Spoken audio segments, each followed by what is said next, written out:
আমি আপনাদের বলতে চাই, আমরা মেধা রেখেছি 30% এবং কোটা 60%।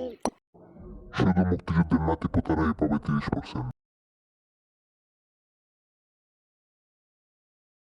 শেখ হাসিনার এই সিদ্ধান্ত আমরা মেনে নিতে পারছি না, তাই আমাদের কিছু একটা করতে হবে, আন্দোলন তো করতে হবে।